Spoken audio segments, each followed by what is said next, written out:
আয়নার সামনে চুল শুকাতে গিয়ে ছেলের অদ্ভুত প্রস্তাব শুনলাম। আমি নির্বাক হয়ে গেলাম যখন সে বলল, জানো মা, যখন তুমি এভাবে চুল মেলে দাও তখন তুমি কোনো রাজকন্যার চেয়ে কম লাগো না। আমি তোমাকে ভালোবাসি, আমার স্ত্রী হিসেবে চাই। বিয়ে করো আমাকে গি। আমার শাড়ির আঁচল দিয়ে স্নান করে ভেজা চুল মুছছিলাম। ছেলে কখন ঘরে ঢুকেছে টেরই পাইনি। পেছন থেকে এসে বলল, মা, আয়নার সামনে দাঁড়াও তো একবার। আমি অবাক হলাম। কেন? আমি জিজ্ঞেস করলাম। সে বলল, দেখি তোমার চুল কেমন বড় হয়েছে। আমি হাসলাম। আয়নার সামনে গিয়ে দাঁড়ালাম, চুল শুকাচ্ছিলাম। ছেলে আমার পেছনে এসে দাঁড়াল। সে আমার চুলে হাত বুলিয়ে এই কথাগুলো বলল। আয়নায় নিজের চোখের দিকে তাকিয়ে রইলাম, কিছু বলতে পারলাম না। ছেলের চোখে এক অদ্ভুত দৃষ্টি দেখলাম প্রতিফলনে। সে কি সত্যিই এমন কথা বলছে? ছেলে আমার চুল এর মাঝে হাত বুলাতে বুলাতে আমার ঘাড়ে মুখ রাখল। আমি সরে যেতে চাইলাম, কিন্তু সে আমাকে জড়িয়ে ধরল। ছাড়ো আমাকে, আমি বললাম। আমি তোমার মা। এই গল্পটি সম্পূর্ণ শুনলে আপনাদের পানি অটোমেটিক বের হয়ে যাবে, সো যত দ্রুত সম্ভব হাতের কাছে টিস্যু নিয়ে বসে পড়ো। বিছানার চাদর যেন নষ্ট না হয় সেটা সম্পূর্ণ খেয়াল রাখার অনুরোধ জানিয়ে গল্পটি এখন শুরু করব। তার আগে সর্বশেষ অনুরোধ, দয়া করে এমন পানি বের করার গল্প নিয়মিত শুনতে আমাদের চ্যানেলটি সকলেই সাবস্ক্রাইব করুন। ধন্যবাদ। হ্যালো বন্ধুরা, আমার নাম অঞ্জলি মুখার্জি। আমার বয়স ৪২ বছর। আমার স্বামীর নাম সৌমিত্র মুখার্জি, বয়স ৪৫ বছর। আমাদের ২ সন্তান, দেবাশিস আর মৌসুমী। দেবাশিস ১৯ বছর বয়সী, কলেজে পড়ে। মৌসুমী ১২ বছর বয়সী, স্কুলে যায়। সেদিন সকালে উঠে স্নান করে চুল শুকাচ্ছিলাম আমার শাড়ির আঁচল দিয়ে। আমার বড় ছেলে দেবাশিস কবে যে ঘরে ঢুকেছে টেরই পাইনি। হঠাৎ পিছন থেকে এসে বলল, মা, আয়নার সামনে দাঁড়াও তো একবার। আমি একটু অবাক হয়ে জিজ্ঞেস করলাম, কেন রে? সে বলল, দেখি তোমার চুল কতটা বড় হয়েছে। আমি হেসে আয়নার সামনে গিয়ে দাঁড়ালাম। আমার ভেজা চুল শুকাচ্ছিলাম, আর দেবাশিস আমার পিছনে এসে দাঁড়াল। হঠাৎ সে আমার চুলে হাত বুলিয়ে বলল, জানো মা, যখন তুমি এভাবে চুল মেলে দাও তখন তুমি কোনো রাজকন্যার চেয়ে কম লাগো না। আমি তোমাকে ভালোবাসি, আমার স্ত্রী হিসেবে চাই। বিয়ে করো আমাকে গি। আমি আয়নায় নিজের চোখের দিকে তাকিয়ে রইলাম, কিছু বলতে পারলাম না। দেবাশিসের চোখে এক অদ্ভুত দৃষ্টি দেখলাম প্রতিফলনে। সে কি সত্যিই এমন কথা বলছে? আমার বুকের ভিতর ধড়ফড় করতে লাগল। কি হয়েছে আমার ছেলের? দেবাশিস আমার চুলের মাঝে হাত বুলাতে বুলাতে আমার ঘাড়ে মুখ রাখল। আমি সরে যেতে চাইলাম, কিন্তু সে আমাকে জড়িয়ে ধরল। ছাড়ো আমাকে, আমি কাঁপা গলায় বললাম। আমি তোমার মা। দেবাশিস হঠাৎ হাত সরিয়ে নিল। তার চোখে পলক পড়ল না। আমি তার দিকে ফিরে দাঁড়ালাম। দেবাশিসের চোখ তখন আয়নার দিকে স্থির। আয়নার ২ পাশে হাত রেখে সে ঝুঁকে পড়ল। দেবাশিস, কি করছিস? আমি জিজ্ঞেস করলাম। সে উত্তর দিল না। আমি তার কাঁধে হাত রাখলাম। হঠাৎ করেই সে আমার হাত সরিয়ে দিয়ে চিৎকার করে উঠল, ওটা কেটে গেল, মা। দেখতে পেলে? আয়নার ভেতর দিয়ে একটা হাত বেরিয়ে এসে তোমার চুল ধরতে চাইল। আমি ভয়ে সিটিয়ে গেলাম। আয়নার দিকে তাকিয়ে দেখলাম, সেখানে কেবল আমাদের দুজনের প্রতিবিম্ব। আমি দেবাশিসের কপালে হাত রাখলাম, গরম লাগছে। তোর জ্বর আছে মনে হচ্ছে, আমি বললাম। চল, বিছানায় শুয়ে পড়। ডাক্তারকে ফোন করি আমি। দেবাশিস আমার হাত সরিয়ে দিয়ে আবার আয়নার দিকে তাকাল। তুমি বিশ্বাস করছো না? ওই দেখো, আবার আসছে। আয়নার ভেতর থেকে একটা মুখ উকি দিচ্ছে। আমি আবার আয়নার দিকে তাকালাম। আমাদের দুজনের ছাড়া কিছুই দেখলাম না। তুই বিছানায় যা, আমি তোর বাবাকে ফোন করছি গিয়ে। দেবাশিস আমার হাত ধরে টানল। না, বাবাকে ফোন করো না। বাবা বিশ্বাস করবে না। সে আমাকে পাগল ভাববে। তুমি তো জানো ও আমাকে কতটা অবহেলা করে। কি? আমি দেবাশিসের হাত ধরে ওর ঘরে নিয়ে গেলাম। বিছানায় শুয়ে পড়তে বললাম। ও বারবার বলতে লাগল যে আয়নার ভিতর থেকে একটা হাত বেরিয়ে আমার চুল ধরতে চেয়েছিল। ওর কপালে আবার হাত রাখলাম, জ্বর বেড়েছে মনে হল। আমি তোর জন্য ঠান্ডা পানি ও প্যারাসিটামল নিয়ে আসছি, আমি বললাম। তুই শুয়ে থাক। না মা, তুমি আয়নার কাছে যেও না। অন্য কোনো আয়না ব্যবহার করো। আমার বাথরুমে যেও না। আমি ওকে বোঝাতে চেষ্টা করলাম যে আয়নায় কোনো সমস্যা নেই। সম্ভবত জ্বরের কারণে ও ভুল দেখছে। মৌসুমী স্কুলে গেছে আর সৌমিত্র অফিসে। আমি একা বাড়িতে দেবাশিসকে সামলাচ্ছিলাম। ওর জন্য প্যারাসিটামল আর ঠান্ডা পানি নিয়ে এলাম। ওষুধ খাওয়ার পর ও ঘুমিয়ে পড়ল। আমি সৌমিত্রকে ফোন করে বললাম দেবাশিসের জ্বর এসেছে। দেবাশিসের আচরণ সম্পর্কে বললাম না। সৌমিত্র বলল সে অফিস থেকে ফেরার পথে ডাক্তারকে নিয়ে আসবে। দেবাশিস ঘুমাচ্ছে দেখে আমি আমার বেডরুমে ফিরে আসলাম। আয়নার সামনে দাঁড়িয়ে কি ঘটেছিল ভাবছিলাম। দেবাশিস এমন আচরণ কেন করল? ও কি সত্যি আয়নার ভেতর কিছু দেখেছিল? তবে কি ও কোনো মাদক সেবন করছে? নাকি কোনো মানসিক সমস্যা? নানা চিন্তায় আমার মাথা ভারী হয়ে উঠল। আমি আবার আয়নার সামনে দাঁড়ালাম। স্বাভাবিক আয়না। আমার প্রতিবিম্ব দেখা যাচ্ছে, কিছু অস্বাভাবিক নেই। হঠাৎ আমার মনে হল আয়নার পৃষ্ঠতলে কিছু একটা নড়ে উঠল। অল্প একটু ঢেউয়ের মতো। যেন আয়নার পৃষ্ঠতল তরল হয়ে উঠল সেকেন্ডের জন্য, তারপর আবার স্থির হয়ে গেল। আমি চোখ কচলে আবার আয়নার দিকে তাকালাম। স্বাভাবিক আয়না। হয়তোবা আমার চোখের ভুল। দেবাশিসের কথা শুনে আমার মন এমন বিভ্রান্ত হয়ে গেছে যে আমি অবাস্তব জিনিস দেখছি। যাই হোক, আমি আয়নার সামনে থেকে সরে এলাম। দেবাশিস ঘুমাচ্ছে কিনা দেখতে গেলাম। ও গভীর ঘুমে ছিল। ওর কপালে হাত রাখলাম, জ্বর কমেছে মনে হল। সন্ধ্যার দিকে সৌমিত্র ডাক্তারকে নিয়ে ফিরল। দেবাশিসের জ্বর তখন অনেকটাই কমে গেছে। ডাক্তার পরীক্ষা করে বললেন সাধারণ ভাইরাল জ্বর, চিন্তার কিছু নেই। বাড়তি প্যারাসিটামল, প্রচুর পানি এবং বিশ্রাম। 2-3 দিনে সেরে যাবে। সেই রাতে মৌসুমী তার বাবার সাথে টিভি দেখছিল। আমি সৌমিত্রকে ডাকলাম। সে এলে আমি বললাম আজ সকালে একটা ঘটনা ঘটেছিল। দেবাশিস কিছু অদ্ভুত আচরণ করছিল। কি আচরণ? সৌমিত্র জিজ্ঞেস করল। আমি তাকে সকালের ঘটনা বললাম, কিন্তু দেবাশিসের সেই অদ্ভুত কথাগুলো বাদ দিয়ে কেবল আয়নার মধ্যে হাত দেখার ঘটনাটা বললাম। সৌমিত্র হেসে ফেলল। জ্বরের ঘোরে ও হ্যালুসিনেশন দেখেছে। এটা অস্বাভাবিক কিছু নয়। উচ্চ জ্বরে এমন হয়। কিন্তু তখন তো জ্বর ছিল না, আমি বললাম। জ্বর আসার আগে মানসিক ভারসাম্যহীনতা শুরু হতে পারে, সৌমিত্র বলল। চিন্তা করো না, 2-1 দিনে সে ঠিক হয়ে যাবে। আমি নিশ্চিন্ত হলাম। হয়তো জ্বরের প্রভাবেই সব হয়েছে। দেবাশিস স্বাভাবিক, স্মার্ট ছেলে। সে কখনো মাদক নেয় না। তার কোনো মানসিক সমস্যাও নেই। পরদিন সকালে দেবাশিস জেগে উঠল। তার জ্বর প্রায় সেরে গেছে। নাস্তা খেতে এসে সে ঘটনার কথা কিছুই মনে করতে পারছিল না। কাল তুমি বলছিলে আয়নার ভেতর থেকে কেউ হাত বাড়িয়েছে, আমি বললাম। মনে আছে? দেবাশিস অবাক হয়ে তাকাল। না তো। আমি এমন কথা কবে বললাম? জ্বরের ঘোরে বলেছিলে, আমি বললাম। দেবাশিস হেসে উঠল। তাই? কি অদ্ভুত। দেবাশিসের স্মৃতি ফিরে না আসায় আমি স্বস্তি বোধ করলাম। ঘটনাটা জ্বরের প্রভাবেই ঘটেছিল। এখন সব ঠিক হয়ে গেছে। কয়েকদিন পর সব স্বাভাবিক হয়ে গেল। দেবাশিস আবার কলেজে যেতে শুরু করল। আমরাও দৈনন্দিন জীবনে ফিরে গেলাম। সেই আয়নার সামনের ঘটনা আমি ভুলে গেলাম। মাস 3 পর একদিন রাতে আমি আমার বেডরুমে একা ছিলাম। সৌমিত্র বাইরে গেছে, ফিরতে রাত হবে। মৌসুমী ঘুমিয়ে পড়েছে, দেবাশিস বন্ধুদের সাথে সিনেমা দেখতে গেছে। আমি বিছানায় বসে বই পড়ছিলাম। হঠাৎ লাইট চলে গেল, লোডশেডিং। মোমবাতি জ্বালাতে উঠলাম। অন্ধকারে হাতড়াতে হাতড়াতে দেয়ালে ঠেকে গেলাম। এগিয়ে যেতে গিয়ে হঠাৎ আমার হাত কোনো ঠান্ডা কিছুতে লাগল। আয়না। আমি হাত সরিয়ে নিলাম। মোমবাতি খুঁজতে লাগলাম, প্রায় সাথে সাথেই আবার আলো চলে এলো। বিছানায় ফিরে যাচ্ছিলাম, এমন সময় আমার চোখ পড়ল আয়নার দিকে। আয়নার পৃষ্ঠতল আবার তরঙ্গিত হল। যেন কেউ জলে একটি পাথর ফেলেছে আর তার ঢেউ ছড়িয়ে পড়ছে। আমি থমকে দাঁড়ালাম। আয়নার দিকে এগিয়ে গেলাম। এবার আমি স্পষ্ট দেখতে পেলাম আমার প্রতিবিম্ব, কিন্তু তার পেছনে আর একটা আবছা মূর্তি। আয়নার পৃষ্ঠতল আবার তরঙ্গিত হল, এবার আরও জোরে। তারপর আমার প্রতিবিম্ব মিলিয়ে গেল, আর সেখানে উঠে এলো একটি অদ্ভুত রূপ, একটি মেয়ে, আমার মতোই দেখতে, কিন্তু আমি নয়। তার চোখ লাল, চুল উস্কো খুস্কো, ত্বকে কালো কালো দাগ।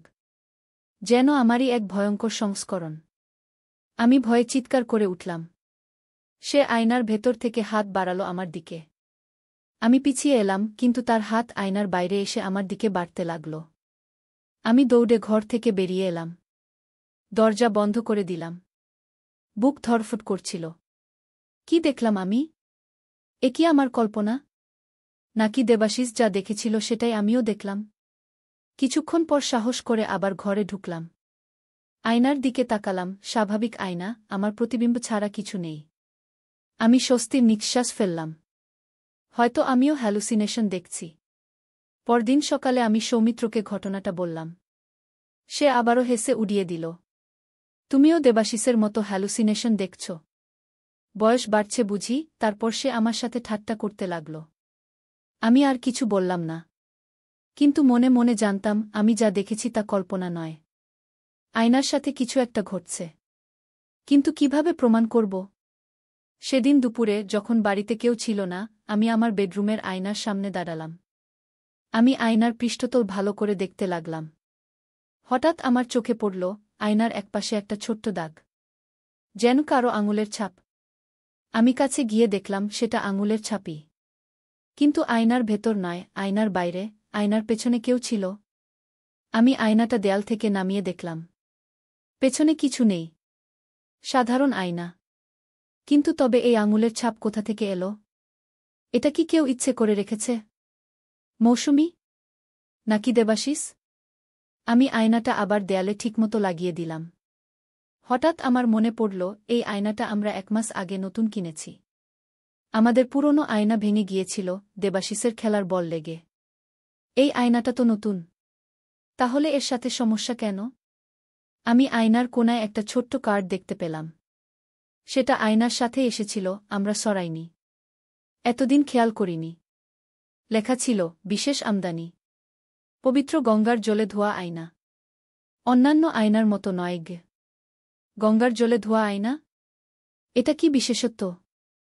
এতে কি কোনো ধর্মীয় তাৎপর্য আছে? নাকি এটা কেবল বিক্রির কৌশল? আমি ইন্টারনেটে খুঁজতে বসলাম। গঙ্গার জলে ধোয়া আয়না গু। কিছু তথ্য পেলাম না। তারপর আমি লিখলাম ভারতীয় পৌরাণিক আয়না ঘে।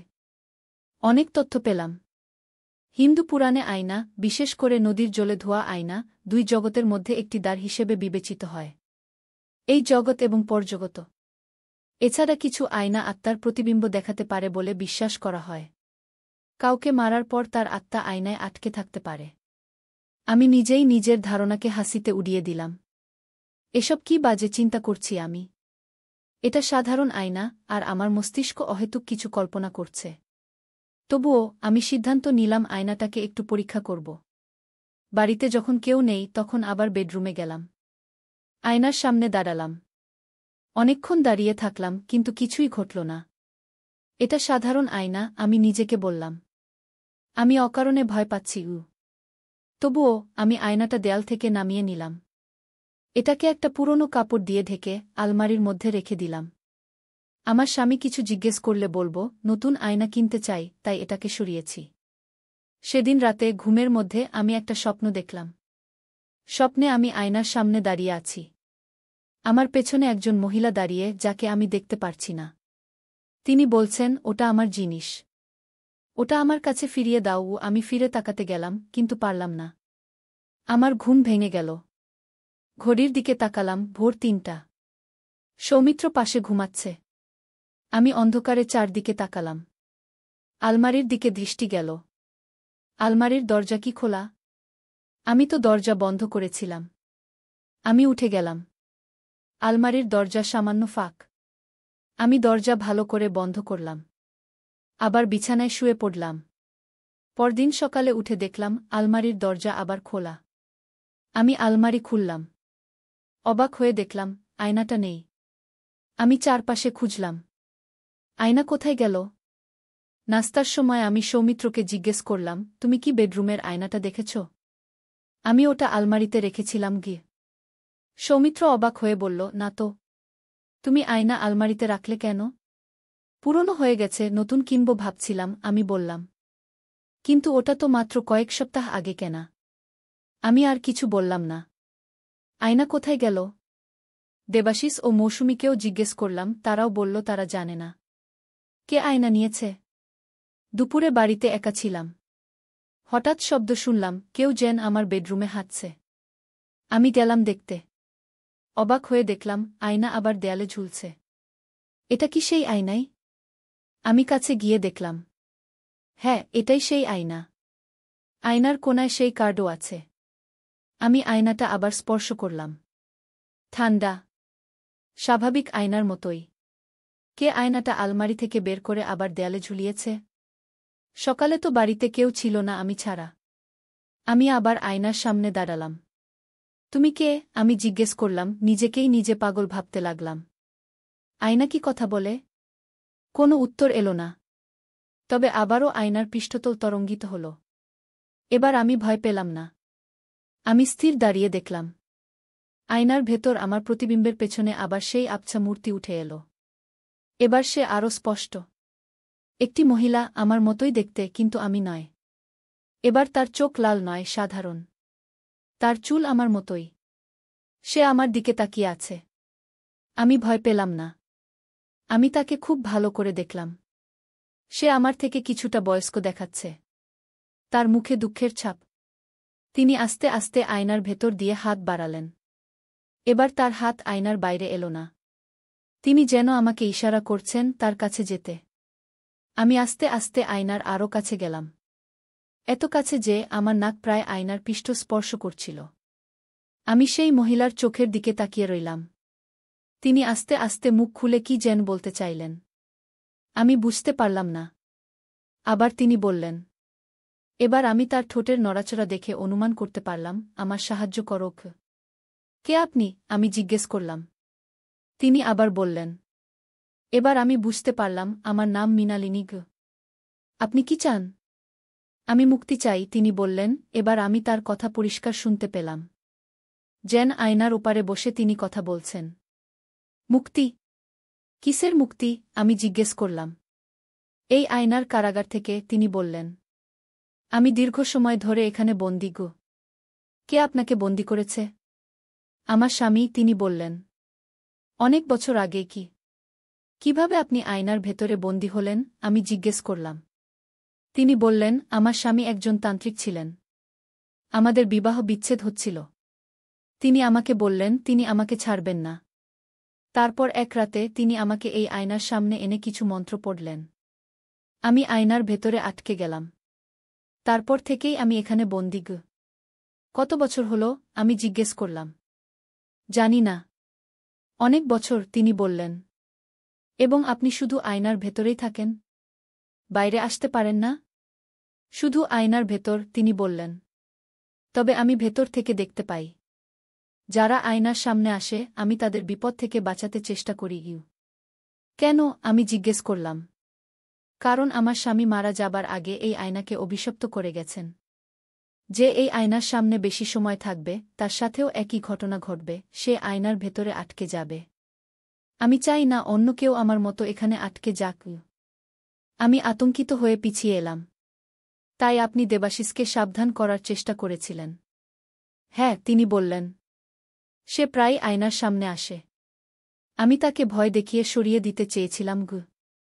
কিভাবে আপনাকে সাহায্য করতে পারি? আমি জিজ্ঞেস করলাম। আয়নাটাকে ভেঙে ফেলো, তিনি বললেন। এটাই একমাত্র উপায় গু। আমি আয়নার দিকে তাকিয়ে রইলাম। এই আয়নাটা ভাঙব?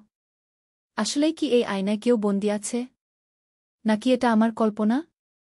আমি কি পাগল হয়ে যাচ্ছি? আমি জানি তুমি বিশ্বাস করতে পারছো না, তিনি বললেন, যেন আমার মনের কথা বুঝতে পেরেছেন। আমি কিভাবে প্রমাণ করব আমি সত্যি? আমি ভাবতে লাগলাম। আমার স্বামীকে কি বলবো? তিনি বিশ্বাস করবেন না গে। আমি সেটা বুঝি, তিনি বললেন। আমার স্বামীও আমাকে পাগল ভাবতেন। তাই আমি আর কাউকে আমার অভিযোগ জানাতে পারিনি। একদিন তিনি আমাকে এভাবে বন্দী করে ফেললেন গে। আমি ভাবছিলাম, আয়নাটা আমি ভাঙব, আমি বললাম। কিন্তু আমার বিশ্বাস করার আগে আমাকে একটা প্রমাণ দিন যে আপনি সত্যি আছেন গু। তিনি আয়নার ভেতরে চুপ করে দাঁড়িয়ে রইলেন। তারপর তিনি বললেন, আমি তোমার সব কথা শুনতে পাই যখন কেউ এই আয়নার সামনে থাকে। আমি জানি গতকাল রাতে তুমি এই আয়না আলমারিতে রেখেছিলে। আজ সকালে আয়নাটা নেই এবং এখন আবার দেয়ালে ঝুলছে গি। আমি অবাক হয়ে গেলাম। হ্যাঁ, ঠিক। কিন্তু আপনি কি জানেন কে আয়নাটা আলমারি থেকে বের করেছে? তিনি বললেন। আমার কিছু ক্ষমতা আছে। আমি আয়নাটাকে নাড়াতে পারি, যদিও তা খুব কঠিন। আমি শিহরে উঠলাম। এবং কাকে সাহায্য করার জন্য আপনি এটা করলেন? তোমাকে সাহায্য করার জন্য, তিনি বললেন। যদি তুমি আয়নাটা আলমারিতে রাখো, সৌমিত্র এটা দেখতে পাবে না, আর সে এটা ফেলে দিতে পারবে না। আমি শিউরে উঠলাম। আমি সৌমিত্রকে আয়না ফেলে দেওয়ার কথা কখনো বলিনি। আমি কাউকে বলিনি। এই মহিলা কিভাবে জানলেন? আমি তোমার সব চিন্তাও শুনতে পাই, তিনি বললেন। যখন তুমি আয়নার কাছে থাকো, তুমি ভাবছিলে সৌমিত্রকে বলবে নতুন আয়না কিনতে চাও, তাই এটা ফেলে দিতে পারে। এবার আমি বিশ্বাস করলাম। এই মহিলা সত্যিই আয়নার ভেতরে বন্দী। আমি আপনাকে সাহায্য করব, আমি বললাম। কিন্তু যদি আয়নাটা ভেঙে ফেলি, আপনার কি হবে? আমি মুক্তি পাব, তিনি বললেন। আয়না ভাঙলে অভিশাপও ভেঙে যাবে। কিন্তু আপনি কোথায় যাবেন? আমি জিজ্ঞেস করলাম। আপনি মৃত, তাই না? তিনি হাসলেন। হ্যাঁ, আমি মৃত। অনেক বছর আগে মারা গেছি। আয়নাটাকে আমার স্বামী অভিশপ্ত করার পর। কিন্তু আমার আত্মা এখানে বন্দী। আয়না ভাঙলে আমি মুক্তি পাব। যেখানে আমার যাওয়ার কথা সেখানে যেতে পারব। আমি বুঝলাম। ঠিক আছে, আমি বললাম। আমি আয়নাটা ভাঙব। কিন্তু কিভাবে? এটা সাধারণ আয়না, যে কোনো কিছু দিয়ে ভাঙা যাবে, তিনি বললেন। তুমি একটা হাতুড়ি দিয়ে ভাঙতে পারো। আমি মাথা নাড়লাম। ঠিক আছে। আমি এখনই করছি। আমি হাতুড়ি আনতে গেলাম। ফিরে এসে দেখলাম আয়নার ভেতরে মৃণালিনী আমার জন্য অপেক্ষা করছেন। তিনি আমার দিকে তাকিয়ে আছেন, তার চোখে আশা। আপনার স্বামী কোথায়? আমি জিজ্ঞেস করলাম। অনেক বছর আগে মারা গেছেন, তিনি বললেন। তবে তিনি এই আয়নাকে অভিশপ্ত করে গেছেন, আর আমি এখানে আটকে আছি। আমি হাতুড়ি নিয়ে আয়নার সামনে দাঁড়ালাম। আপনি নিশ্চিত এর ফলে আপনি মুক্তি পাবেন? হ্যাঁ, তিনি বললেন। অভিশাপ ভাঙবে। আমি হাতুড়ি তুললাম। আয়নার দিকে তাকিয়ে হাতুড়ি নামাতে যাচ্ছিলাম, হঠাৎ পেছন থেকে কেউ আমার হাত ধরে ফেলল। ফিরে দেখলাম দেবাশিস। মা, তুমি কি করছো? দেবাশিস জিজ্ঞেস করল। আমি দেবাশিসের দিকে তাকালাম। তারপর আয়নার দিকে তাকালাম। আয়নাতে এখন শুধু আমাদের দুজনের প্রতিবিম্ব। মৃণালিনী নেই। আমি বলতে গিয়ে থামলাম। এই আয়নাটা ভাঙতে চাচ্ছিলাম। কেন? দেবাশিস জিজ্ঞেস করল। আমি ভাবলাম দেবাশিসকে সত্যিটা বলি কিনা। তুমি মনে করো কিছুদিন আগে জ্বরের ঘোরে তুমি বলেছিলে আয়নার ভেতর থেকে একটা হাত বেরিয়ে আসছিল? দেবাশিস মাথা নাড়ল। হ্যাঁ, তুমি আমাকে বলেছ। আমার মনে নেই আসলে। তুমি ঠিকই দেখেছিলে, আমি বললাম। আমিও দেখেছি। দেবাশিসের চোখ বড় হয়ে গেল। সত্যি? হ্যাঁ, আমি বললাম। আয়নার ভেতরে একজন মহিলা আছেন। কে তিনি? তার নাম মৃণালিনী, আমি বললাম। তিনি আয়নার ভেতরে বন্দী। আমি তাকে মুক্ত করতে চাই। দেবাশিস আয়নার দিকে তাকিয়ে রইল। আমি কিছু দেখতে পাচ্ছি না। তিনি সব সময় দেখা দেন না, আমি বললাম। তিনি নিজে বেছে নেন কখন দেখা দেবেন। তুমি কি নিশ্চিত তুমি কিছু ভুল দেখছ না? দেবাশিস জিজ্ঞেস করল। বাবা বলেছিল জ্বরের ঘোরে আমি হ্যালুসিনেশন দেখেছিলাম। আমার জ্বর নেই, আমি বললাম। আমি পরিষ্কার দেখেছি এবং কথা বলেছি তার সাথে। দেবাশিস আমার হাত থেকে হাতুড়ি নিল। যদি তুমি সত্যি বলছ তাহলে আমি আয়নাটা ভাঙব। আমি দেবাশিসের হাত ধরলাম।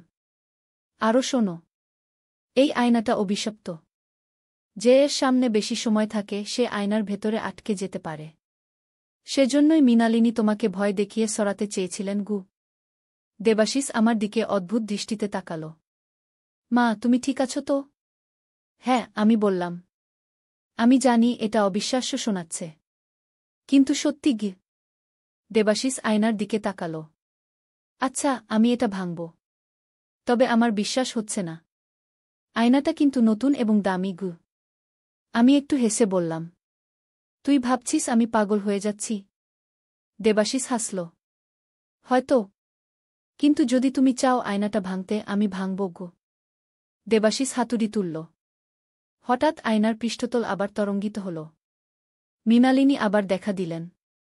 দেখেছিস? আমি বললাম। ওই যে তিনি। দেবাশিস আয়নার দিকে তাকিয়ে রইল। আমি কিছু দেখতে পাচ্ছি না, মা। আমি অবাক হয়ে গেলাম। দেবাশিস কিছু দেখতে পাচ্ছে না? কিন্তু আমি স্পষ্ট দেখতে পাচ্ছি মৃণালিনীকে। আয়নার পৃষ্ঠতল তরঙ্গিত হচ্ছে, তার মুখ উঠে এসেছে। তিনি আমার দিকে তাকিয়ে আছেন। আমি ভাঙব, দেবাশিস বলল। সে হাতুড়ি তুলল। দাঁড়াও, আমি বললাম। আমি আয়নার দিকে তাকালাম আর মৃণালিনীকে জিজ্ঞেস করলাম, দেবাশিস আপনাকে দেখতে পাচ্ছে না কেন? মৃণালিনী বললেন, শুধু তুমি আমাকে দেখতে পাচ্ছ। কারণ আমি তোমাকে বেছে নিয়েছি। তোমাকে বিশ্বাস করি। কেন আমাকে? আমি জিজ্ঞেস করলাম। কারণ তুমি আমার মতো, তিনি বললেন। আমিও একজন বাঙালি মহিলা ছিলাম। একজন স্বামী এবং সন্তানদের মা। আমার জীবন ছিল তোমার মতোই। তাই আমি জানি তুমি আমাকে বুঝবে। আমি মৃণালিনীর দিকে তাকিয়ে রইলাম। আমিও তাকে বিশ্বাস করি। ঠিক আছে, আমরা আয়নাটা ভাঙব, আমি বললাম। দেবাশিস আমার